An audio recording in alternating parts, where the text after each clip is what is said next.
Good afternoon बच्चों। मैं धर्मेंद्र साहू आप लोग का स्वागत करते हैं। आज मैं आप लोग को बेसिक इलेक्ट्रिकल का छठा लेक्चर पढ़ाने चल रहा हूं, जिसकी पहली हेडिंग है शुद्ध प्रेरक की परिपथ। शुद्ध प्रेरक की परिपथ circuit containing only pure inductive register. जैसा कि अभी तक मैंने आप लोग को शुद्ध रजिस्टेंस पढ़ा चुका हूं। यदि आपके जब ऐसे सर्किट हो जो प्योर रजिस्टिव हो, वहां तक मैं आपको पढ़ा चुका हूं। उसके बाद का वीडियो बनाने जा रहा हूं। तो हेडिंग क्या है? Circuit containing only pure inductance, शुद्ध प्रेरक की परिपथ। तो पहले जान लेते हैं शुद्ध प्रेरक की परिपथ आप बनाएंगे कैसे। ठीक है ना। जैसे आपकी क्या मान लेते हैं, लोहे की राड है। ठीक, ये लोहे की राड है। यदि इस पर हम क्या करते हैं, कापर की तारें लपेट दें, ठीक, तो वो क्या कहलाता है? प्योर इंडक्टेंस कहलाता है। जैसे आप चौक कॉइल बनाते हैं, ठीक, जैसे आप चौक कॉइल बनाते हैं, वो क्या है, उसे मान सकते हैं क्या है, प्योर इंडक्टिव है। प्योर इंडक्टिव वैसे एक्चुअली में होता नहीं है, लेकिन उसे क्या मान कर चलते हैं कि क्या हमारा प्योर इंडक्टिव है। ठीक है ना। तो आपको ये दिख रहा है, ये क्या हमारा एसी सप्लाई यहाँ से दिया जा रहा है और ये प्योर इंडक्टिव है। ठीक है ना। यहाँ से एसी सप्लाई दे रहे हैं, यहाँ से करंट फ्लो करेगा। इसके क्रॉस वोल्टेज क्या है, वीएल है। ठीक, और यहाँ पे इस ग्राफ से क्या दिख रहा है, वोल्टेज और आई के बीच एंगल है। ठीक, कि इससे क्या प्रतीत हो रहा है कि जो वोल्टेज है करंट से कितना 90 डिग्री लीड है, अग्रगामी है। या दूसरी तरह क्या कह सकते हैं कि करंट वोल्टेज से 90 डिग्री पश्चगामी है, यानी लैग है। ठीक है। अब आगे चलते हैं कि जैसे बता चुका हूं कि एक प्योर इंडक्टिव क्या होता है कि जिसमें केवल क्या हो, इंडक्टेंस हो, न तो कैपेसिटर हो न तो कोई रजिस्टर हो। ठीक है। इसे आप बनाएंगे कैसे? किसी लोहे के ऊपर क्या करेंगे, किसी विद्युत वही तांबे की तार को लपेट कर आप बना सकते हैं, जिसे हम क्या कहते हैं, चॉक कॉइल भी कहते हैं। ठीक, अब ध्यान देना, यदि इसमें सप्लाई देंगे तो फ्लक्स लिंकेज होगा, और सप्लाई परिवर्तित करेंगे फ्लक्स लिंकेज परिवर्तन भी होगा। तो इसमें क्या होता है, रजिस्टर नगण्य होने के कारण इसमें क्या होता है, सेल्फ प्रेरित विद्युत वाहक बल उत्पन्न होता है, यानी स्व प्रेरित विद्युत वाहक बल या सेल्फ इंडक्टेंस इलेक्ट्रोमैग्नेटिक फोर्स क्या होता है, इसमें जनरेट होता है। अब ध्यान देना, इसका रजिस्टेंस क्या है, नगण्य है। रजिस्टेंस नगण्य होने के कारण जो वोल्टेज है, ठीक है ना, वो किसका विरोध करेगा, जहां पर स्वप्रेरित विद्युत वाहक बल उत्पन्न होगा, यानी सेल्फ इंडक्टेंस इलेक्ट्रोमैग्नेट फोर्स जो उत्पन्न होगा वो उसका विरोध करेगा। या दूसरी तरह कह सकते हैं, जो सेल्फ इंडक्टेंस इलेक्ट्रोमैग्नेट फोर्स उत्पन्न होगा वो वोल्टेज का विरोध करेगा। ठीक है। तो किसी क्षण क्या हो जाएगा, एक दूसरे का विरोध करेंगे लेकिन क्या हो जाएंगे, बराबर होंगे। ठीक, आगे चलते हैं। जैसा कि मैं लिखा हूं थ्योरी भी, कि जब किसी परिपथ से लिंक्ड चुंबकीय फ्लक्स परिवर्तित होता है, तब इस फ्लक्स के कारण क्या होता है, कॉइल में सेल्फ इंडक्टेंस इलेक्ट्रोमैग्नेट फोर्स प्रेरित होता है। प्रतिरोध नगण्य है इसका, तो जो बोल्टता को केवल स्वप्रेरित विद्युत वाहक बल का ही विरोध करना पड़ता है, जैसा मैं बता चुका हूं। अतः प्रत्येक क्षण विद्युत वाहक बल क्या होता है, बराबर होता है। ठीक, अतः प्रत्येक क्षण विद्युत वाहक बल स्वप्रेरित विद्युत वाहक बल के लगभग क्या होता है, बराबर होता है और विरोधी होता है। ठीक, तो यहाँ पर बी बराबर B M sine omega T मिलेगा आपको। ठीक, बी बराबर B M sine omega T. Coil क्या है, मान रहे हैं उसका जो इंडक्टेंस है कितना है, एल हेनरी है। ठीक, तो उसमें कितना स्वप्रेरित विद्युत वाहक बल उत्पन्न होगा, ई उत्पन्न होगा, और क्या होगा, बराबर होगा, एक दूसरे के विपरीत होगा, तो बी बराबर माइनस ई। ठीक, बी बराबर माइनस ई। ठीक, तो ई बराबर क्या, जो आपको स्वप्रेरित विद्युत वाहक बल उत्पन्न हो रहा हो कितना हो जाएगा, ई बराबर plus L D I upon D T. ठीक ना, उस इंडक्टेंस में समय के अकॉर्डिंग कितना करंट में चेंजेस आ रहा है, ठीक है ना, उतना ही स्वप्रेरित विद्युत वाहक बल उत्पन्न होगा। ठीक, ध्यान देना, स्वप्रेरित विद्युत वाहक बल कितना आप समय के अकॉर्डिंग करंट को चेंज कर रहे हैं, ठीक है ना, उसी के कारण क्या होगा, स्वप्रेरित विद्युत वाहक बल उत्पन्न होगा। ठीक, तो यहां से क्या आ जाएगा आपका, दोनों बराबर हैं, यहां पर दोनों बराबर हैं, तो यहां पर B M sine omega T D I upon D T into L. ठीक, यहां से तो डी आई बराबर क्या निकालेंगे, B M sine omega T, इधर डी टी गया, एल आ गया नीचे, तो B M sine omega T D T upon L हो गया। ठीक, अब क्या कर दें कि दोनों साइड क्या कर दें, इंटीग्रेशन कर दें। ठीक है, इंटीग्रेशन ऑफ बोथ साइड। ठीक, दोनों साइड मैंने क्या कर दिया, इंटीग्रेशन कर दिया। तो आई बराबर क्या मिल गया यहाँ पर, आई बराबर बी अपान एल। इसका आप इंटीग्रेशन करेंगे तो साइन का क्या हो जाएगा, माइनस कास होता है, तो यहाँ का क्या होगा माइनस कास ओमेगा टी, और ओमेगा क्या हो गया नीचे आ गया, ओमेगा हो गया है। ठीक है ना, तो यही आपको मिल गया आई बराबर माइनस बी अपान, इसके साथ हो गया omega L cos omega T. ठीक, तो आई बराबर आपको क्या मिल गया। इसे आप ऐसा भी लिख सकते हैं, कास ओमेगा टी को sine omega T minus pi by two, क्योंकि sine omega T minus pi by two क्या होगा कास ओमेगा टी, या इसे ऐसा भी लिख सकते हैं sine omega T minus pi by two. ठीक है, तो मिल गया आपको आई बराबर B upon omega sine omega T minus pi by two हो गया। ठीक, यही आपको ये क्या है, ये आई एम बराबर क्या होता है, B M upon omega L as a क्या है यहाँ पे रजिस्टेंस है या प्रतिरोध की भांति कार्य करता है, तो यह क्या हो गया आई बराबर I M sine omega T minus pi by to, जहाँ आई एम बराबर क्या डिनोट कर रहा है कि B M upon omega L. ठीक, ओमेगा एल बराबर एज ए रेजिस्टेंस है। आप यदि वैसे जनरल इक्वेशन की बात करें तो आई बराबर क्या होता है आर होता है, तो आर यहाँ पर क्या डिनोट कर रहा है ओमेगा एल, एक प्रतिरोध की भांति क्या कर रहा है कार्य कर रहा है। ठीक है, आगे चलते हैं। तब बी बराबर B M sine omega T, अब ध्यान देना आपको वोल्टेज का इक्वेशन क्या मिला है, बी बराबर B M sine omega T, और करंट का इक्वेशन क्या प्राप्त कर रहे हैं आप यहाँ पर, आई बराबर I M sine omega T minus pi by two. ठीक, तो यहां से दोनों इक्वेशन से देखना है, v बराबर B M sine omega T एवं आई बराबर I M sine omega T minus pi by two से आपको स्पष्ट हो रहा है कि यहाँ पर करंट क्या है पाई बाई टू, वोल्टेज से क्या है लैग है। ठीक है ना, यानी 90 डिग्री पश्चगामी है, या ऐसा कह सकते हो वोल्टेज क्या है करंट से 90 डिग्री आगेगामी है। ठीक, तो यही मैं थ्योरी में लिखा हूं कि इन दोनों इक्वेशन से पता चलता है कि धारा वोल्टेज से क्या पाई बाई टू पश्चगामी है, या वोल्टेज धारा से 90 डिग्री क्या है अग्रगामी है। तो ये ग्राफ आपको यही डिनोट कर रहा था। ठीक, ये जो ग्राफ आपको दिख रहा है यहाँ पे दोनों के बीच ग्राफ खींचा गया है बी और आई एम आई के बीच, तो 90 डिग्री क्या है ये लीड है, या ये लीड है, या इसे कह सकते हैं क्या है लैग है। ठीक है ना, करंट हमारा यहाँ पर ये डिनोट कर रहा है कि बी एम से 90 डिग्री लैग है, और या ऐसा भी कह सकते हैं कि वोल्टेज क्या है करंट से 90 डिग्री लीड है अग्रगामी है, ये पश्चगामी है। ठीक, तो इससे पता चलता है कि प्योर इंडक्टिव सर्किट में हमारा जो करंट होता है वोल्टेज से 90 डिग्री क्या होता है पश्चगामी होता है। ठीक है, आगे चलते हैं। अब आप आई एम बराबर B M upon omega L से, ओमेगा एल क्या है एक प्रतिरोध की भांति कार्य कर रहा है, जिस समय बता चुका हूं आपको। तो ये क्या कहलाता है इंडक्टिव रिएक्टेंस या प्रेरकी प्रतिघात कहलाता है, जो उस सर्किट में एक प्रतिरोध की भांति कार्य करेगा। इसे यक्स एल से डिनोट करते हैं। ठीक, एक्स एल बराबर क्या हो जाएगा ओमेगा एल ओम, जो प्रतिरोध का मात्रक होगा वही इस प्रतिरोध का भी मात्रक होगा। ठीक, अब पावर देखते हैं, पावर क्या होता है वेव फॉर्म। पावर के लिए मैं एक वेव फॉर्म बनाया हूं आप लोग को, आप देख रहे हैं ये वाली वेव क्या है हमारे वोल्टेज है वी बराबर B M sine omega T, और करंट क्या है वोल्टेज से 90 डिग्री क्या है लैग है पश्चगामी है। तो आप देख रहे हैं करंट की इक्वेशन यहाँ से 90 डिग्री क्या है लैग है, तो लैग से मैं इसको खींचा हूँ। ठीक, आप देख रहे हैं यहाँ से स्टार्ट हुआ है, ऐसे चलते चलते ये क्या है हमारे ये आया है करंट इक्वेशन, तो ये क्या आई बराबर I M sine omega T minus pi by two. ठीक, अब पावर बराबर बी बराबर क्या होता है वी आई, दोनों का मल्टीप्लाई से पावर मिलता है, वोल्टेज और करंट के गुणनफल को क्या कहते हैं पावर कहते हैं। तो आप देख रहे हैं यहाँ के दोनों मल्टीप्लाई हुआ ये पावर, यहाँ पर भी पावर आपको मिला है, फिर यहाँ पर भी पावर आपको मिला है, मतलब ऐसे ऐसे पावर आपको मिलेगा। तो ये क्या डिनोट कर रहा है पावर v बराबर minus 1/2 V M I M sine omega T. ठीक, जैसा कि आप जानते हैं वी पी बराबर होता क्या है वी आई से। ठीक, तो मैंने यहाँ पे v की वैल्यू रखा और i की वैल्यू रखा। v की वैल्यू क्या है B M sine omega T, i की वैल्यू क्या है minus I M cos omega T. ठीक है, इसे आप क्या लिख सकते हैं माइनस कास ओमेगा टी हो जाएगा। ठीक, यही हो जाएगा p बराबर minus half V M I M, इसे आप त्रिकोणमिति के रूप में हल कर लेंगे। ठीक, तो क्या मिल जाएगा आपको साइन 2 ओमेगा टी। ठीक, त्रिकोणमिति के रूप में आपको हल करके देख लेना यही चीज आएगा। ठीक, half V M I M sine 2 omega T.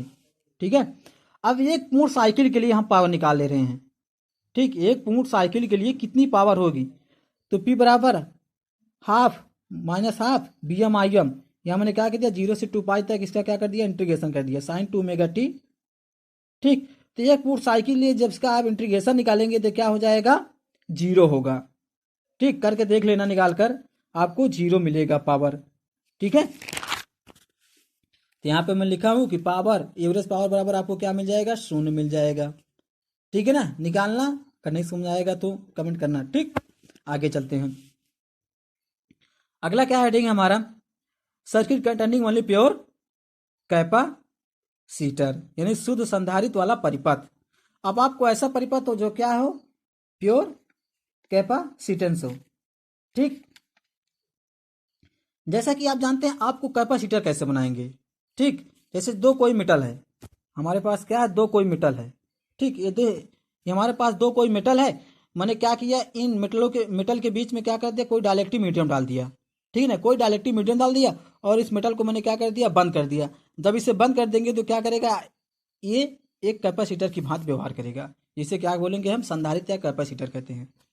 ठीक, जब आप देख रहे हैं जब किसी कैपेसिटर के अक्रॉस आप डीसी सप्लाई देंगे, यहाँ तो मैं अभी इसी सप्लाई दे रहा हूँ, लेकिन आप जब डीसी सप्लाई देंगे किसी कैपेसिटर के अक्रॉस डीसी सप्लाई देंगे तो कैपेसिटर क्या हो जाएगा चार्ज होना शुरू कर देगा।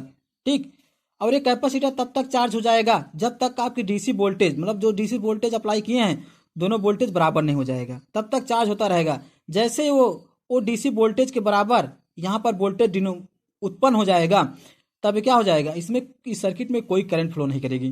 ठीक, तब इस सर्किट में कोई करंट नहीं फ्लो करेगी। तो इससे क्या सिद्ध हो रहा है कि जो कैपेसिटर होता है एक प्रतिरोध की भांति कार्य करता है। ध्यान समझना, क्योंकि इसके वोल्टेज बराबर हो जाने पर इसमें कोई करंट फ्लो नहीं कर रहा था, इससे यही ज्ञात हो रहा है कि जो हमारा कैपेसिटर होता है एक प्रतिरोध की भांति कार्य करता है। ठीक, तो आगे हम देखेंगे। यहाँ पे आपको क्या वेक्टर डायग्राम दिखाया गया है, ये वोल्टेज है वीसी यानी कैपेसिटर के क्रॉस वोल्टेज वीसी और ये क्या है करंट है, दोनों के बीच 90 डिग्री का एंगल है। इस डायग्राम से क्या पता चल रहा है आपको कि जो वोल्टेज होता है करंट से 90 डिग्री क्या होता है पश्चिमगामी होता है, या ऐसा कह सकते हैं आप कि वोल्टेज से करंट क्या होता है 90 डिग्री अग्रगामी होता है। ठीक है, आगे चलते हैं। आगे जैसा कि मैं थ्योरी लिखा हूं, जब किसी संधारित्र स्ट्रिप के अक्रॉस डीसी वोल्टेज लगाया जाता है तो संधारित्र अवेशित हो जाती है। ठीक, जब किसी संधारित्र स्ट्रिप के अक्रॉस डीसी वोल्टेज लगाया जाता है तो क्या हो जाता है कैपेसिटर चार्ज होना शुरू हो जाता है।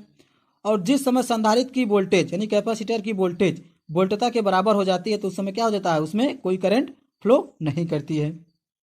ठीक, तो इससे स्पष्ट होता है कि संधारित्र एक प्रतिरोध की भांति क्या करता है वर्क करता है। संधारित्र एक प्रतिरोध की भांति वर्क करता है, लेकिन जब आप इसमें एसी जोड़ेंगे तो इसमें विसर्जन और आवेशन दोनों होगा, यानी ये डिस्चार्ज होगा और डिस्चार्ज होने के बाद तुरंत ही चार्ज होगा। यानी जब चार्ज हो जाएगा तुरंत डिस्चार्ज होना शुरू हो जाएगा, डिस्चार्ज हो जाएगा तुरंत चार्ज होना शुरू कर जाएगा।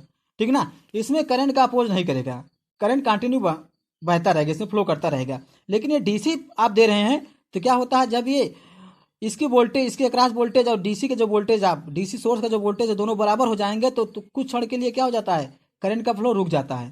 ठीक, यानी करंट का फ्लो रुक जाएगा। ठीक, जब तक आप इसे डिस्चार्ज नहीं करेंगे तब तक करंट का फ्लो नहीं हो जाएगा। जब आप ये डिस्चार्ज हो जाएगी फिर करंट इसमें बहेगा। ठीक, लेकिन एसी में ऐसा नहीं होता है। ठीक है, तो जैसा आप क्या कहते हैं एसी जोड़ने में आवेशन संधारित्र का आवेशन तथा विसर्जन होने लगता है। ठीक है, मैंने क्या लिया माना किसी क्षण संधारित्र के सिरों पर स्थित वोल्टेज क्या है वी है। मैंने मान लिया कि किसी क्षण संधारित्र के अक्रॉस वोल्टेज क्या है वी है, तब वी बराबर क्या मिल जाएगा आपको V M sine omega T.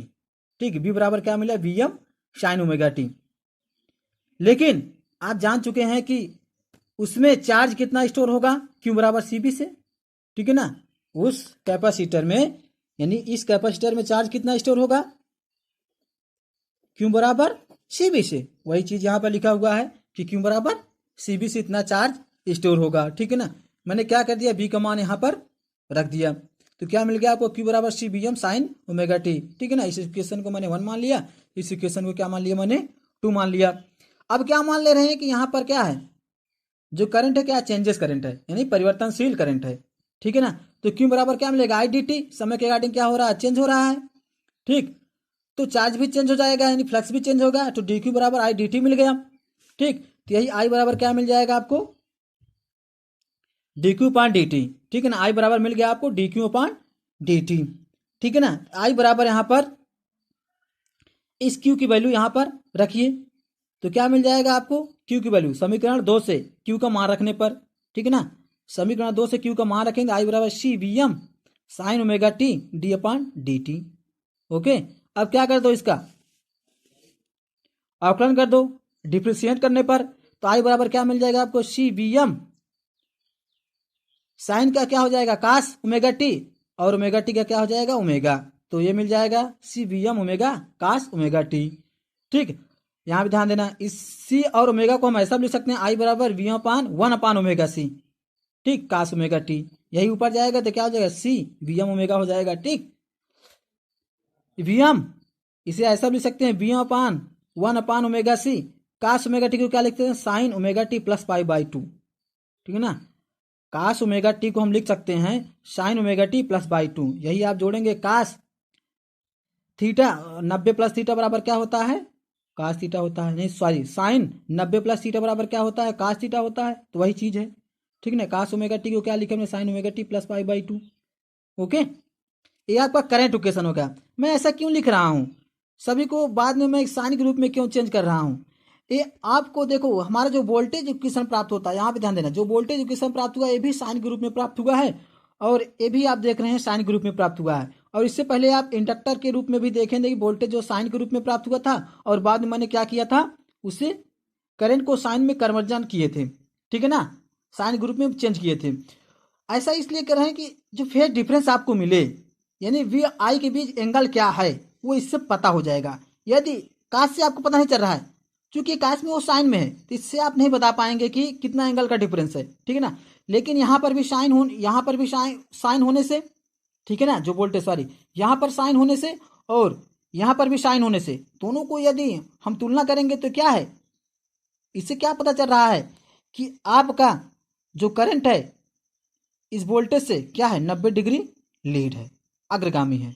ठीक है ना, तो ये जानने के लिए, फेज एंगल जानने के लिए हम क्या करते हैं, दोनों को एक ही साइन में कन्वर्जन करते हैं। ओके, आगे चलते हैं हम। यहां पर आपको आई एम बराबर क्या मिलेगा, बी अपान 1 अपान ओमेगा सी। ठीक, तो मिल गया क्या, आई बराबर आई एम साइन ब्रैकेट में omega T plus pi by 2 मिल गया। ठीक, यहां आपको 1 अपान ओमेगा सी क्या रिप्रेजेंट कर रहा है कि एक प्रतिरोध की भांति कार्य कर रहा है। ठीक, 1 अपान ओमेगा सी किसकी भांति कार्य कर रहा है, एक रेजिस्टेंस या प्रतिरोध की भांति कार्य कर रहा है, जिसे क्या बोलेंगे, संधारित्र का प्रतिघात कहते हैं। ठीक है ना, कैपेसिटिव रिएक्टेंस, इंग्लिश में क्या बोलेंगे, कैपेसिटिव रिएक्टेंस। ठीक है ना, अब ध्यान देना, समीकरण वोल्टेज इक्वेशन बी बराबर V M sine omega T और करंट इक्वेशन आई बराबर I M sine omega T plus pi by 2। ठीक है ना, बी बराबर V M sine omega T और करंट का इक्वेशन क्या है, आई बराबर I M sine omega T plus pi by 2 से स्पष्ट है कि करंट क्या है, वोल्टेज से 90 डिग्री लीड है, अग्रगामी है, और वोल्टेज क्या है, इससे 90 डिग्री यानी पाई बाई 2 क्या लैग है, पश्चगामी है। ठीक है ना, तो यहां पे मैं बना के रखा हूं, ये देखिए। ठीक, ये क्या है, ये डिनोट कर रहा है डायग्राम कि करंट वोल्टेज से 90 डिग्री लीड है, अग्रगामी है, या दूसरे तरीके से क्या कह सकते हैं कि वोल्टेज करंट से 90 डिग्री लैग है, पश्चगामी है। ठीक है ना, तो इससे यह स्पष्ट हो रहा है कि यदि आपका प्योर कैपेसिटिव सर्किट होगा तो उसमें करंट क्या होगा, वोल्टेज से 90 डिग्री लीड करेगा, या दूसरी तरीकों से क्या कह सकते हैं कि प्योर कैपेसिटिव सर्किट में वोल्टेज क्या होता है, करंट से 90 डिग्री पश्चगामी होता है। ओके, आगे चलते हैं। ये क्या दिख रहा है आपको, एक वेव फॉर्म दिख रहा है। ठीक, इधर क्या है, वोल्टेज बी आई है, वर्टिकल में मैंने क्या लिया हूं, वोल्टेज बी आई, और हॉरिजॉन्टल में मैं टाइम लिया हूं। ठीक, जैसा कि आप देख चुके हैं कि वोल्टेज क्या है, 90 डिग्री पश्चगामी है, करंट क्या है, 90 डिग्री लीड है। तो आप देख रहे हैं मैंने यहाँ पे वोल्टेज को बनाया हूँ, ये वोल्टेज इक्वेशन है, ये तरंग मूल बिंदु से स्टार्ट हुआ है voltage equation, voltage wave form, और आप करंट क्या है, 90 डिग्री लीड है, अग्रगामी है, तो यहाँ से मैं बनाया हूँ। अगर पश्चगामी होता तो यहाँ से शुरू होता, ध्यान देना, अभी इंडक्टर में बनाया था, पश्चगामी था, यहाँ शुरू किया था, लेकिन क्या है 90 डिग्री ये लीड है, तो मैंने क्या किया हूँ, यहाँ से शुरू किया हूँ, ये क्या हमारी करंट वेवफॉर्म है, और दोनों का मल्टीप्लाई क्या मिलता है हमारा, पावर मिलता है। तो आप देख रहे हैं ये क्या मिल रहा है हमारा, पावर।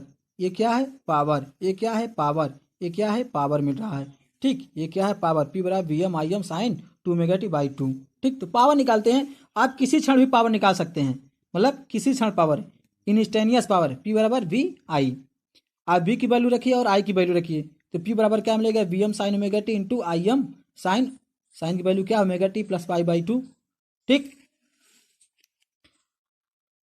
तो P बराबर मिल जाएगा आपको V M I M sine ω t, और साइन ω t प्लस π/2 क्या मिल जाएगा, cos ω t हो जाएगा। तो यही मिल जाएगा आपको P बराबर half V M I M sine 2 ω t। ठीक है ना, त्रिकोणमिति का यहाँ पे फार्मूला लगेगा। ठीक, यहाँ पर आप लगा लेना या हल कर लेना, तो यही मिल जाएगा आपको। ठीक, हाफ साइन 2 ω t। तो एक पूर्ण साइकिल के लिए या एक चक्र के लिए आपका क्या हो जाएगा, एवरेज पावर निकालेंगे, 0 आ गया है। ठीक है ना, P बराबर half V M I M, 0 से 2 पाई चलेंगे, साइन 2 ω t यहाँ पे निकालेंगे क्या हो जाएगा, 0 हो जाएगा, अभी जबकि इंडक्टर में निकाला था। ठीक, इसका इंटीग्रेशन करना जरूर। ठीक, अगर नहीं समझ में आएगा तो कमेंट करना, हम बता देंगे अलग से इसका इंटीग्रेशन। ओके, उसका भी वीडियो बना देंगे। तो P बराबर यहाँ पे क्या मिल जाएगा, P बराबर 0, अर्थात एवरेज पावर भी। अभी आपने देखा था कहीं अगला वीडियो में, रजिस्टर में एवरेज पावर नहीं मिला था। ठीक है ना, वहां पर half V M I M power मिल रहा था, यानी वहां 2 पार्ट थे। ठीक, एक पार्ट शून्य हो रहा था लेकिन एक पार्ट नहीं। लेकिन यहाँ पर देखिए आप कि इंडक्टर में पावर भी शून्य हो रहा है और कैपेसिटर में पावर शून्य हो रहा है, अर्थात इंडक्टर में और कैपेसिटर में हमारा जो पावर मेजरमेंट नहीं करता है। एक पूर्ण चक्र के लिए पावर क्या होता है, शून्य होता है। एक पूर्ण चक्र के लिए बात करना, ठीक है ना, हाफ साइकिल के लिए बात नहीं कर सकते हैं आप। ठीक, एक पूर्ण चक्र के लिए, चूंकि हाफ साइकिल में जितनी पावर मिलेगी उतनी ही पावर क्या उसके जस्ट ही दूसरे साइकिल में मिलेगी। तो दोनों हाफ साइकिल को ऐड करेंगे और निगेटिव मिलेगा, यानी निगेटिव में जितनी पावर मिलेगी उतनी ही पावर पॉजिटिव मिलेगी, और दोनों को आप जोड़ेंगे तब एक साइकिल कंप्लीट होगा। तो एक साइकिल की पावर क्या हो जाएगी, शून्य हो जाएगा। ठीक है, ये रहा आपका कैपेसिटर। ठीक, और यहाँ पर 1/ωc जो आपको मिला था फार्मूला में, ठीक, वो क्या है, प्रतिरोध की भांति कार्य करता है। जैसा कि यहाँ दिख रहा है I बराबर V/ωc।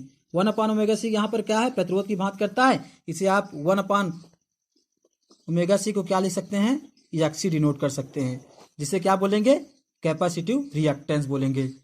ठीक, इन सब फार्मूलों को ध्यान देना ने, इस चैप्टर से न्यूमेरिकल भी आते हैं। ठीक, तो 1-2 मैं न्यूमेरिकल भी लिया हूँ, उसे हल करने का प्रयास करना। आपको दिख रहा है कि एक 250 वोल्ट एसी परिपथ का प्रतिरोध 50 ओम है। एक 250 वोल्ट एसी परिपथ का प्रतिरोध क्या है, 50 ओम है। तो इस परिपथ का औसत शक्ति आपको पूछ रहा है कि कितनी एवरेज पावर होगी। तो न्यूमेरिकल लगाने से पहले आपको ये पता होना चाहिए क्या क्या दे रहा है और क्या पूछ रहा है, तभी आप न्यूमेरिकल लगा पाएंगे और कौन सा इसमें फार्मूले लगेंगे। ये यदि आपको पता रहेगा तो न्यूमेरिकल आसानी से हल किया जा सकता है। ओके, तो यहाँ पर V बराबर क्या दे रहा है, 250 वोल्ट, और रेजिस्टेंस कितना दे रहा है, 50 ओम दे रहा है।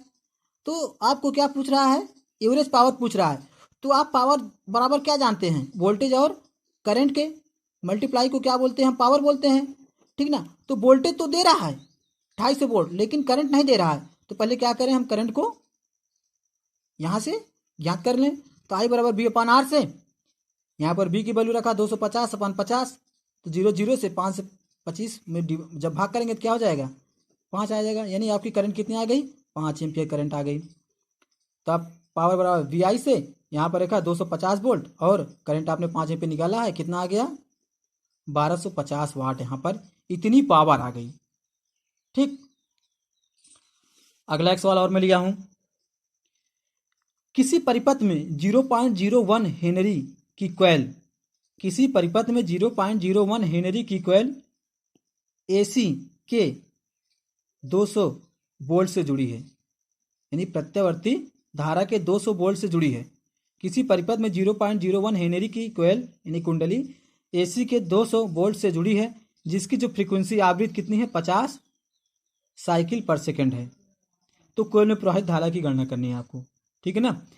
तो वही सवाल लगाने से पहले आपको क्या क्या पता होना चाहिए, क्या क्या दे रहा है। ठीक, यहाँ पर क्या दे रहा है, यल दे रहा है, और क्या दे रहा है, वी दे रहा है, और एफ दे रहा है। आपको पूछ के आ रहा है, आई पूछ रहा है।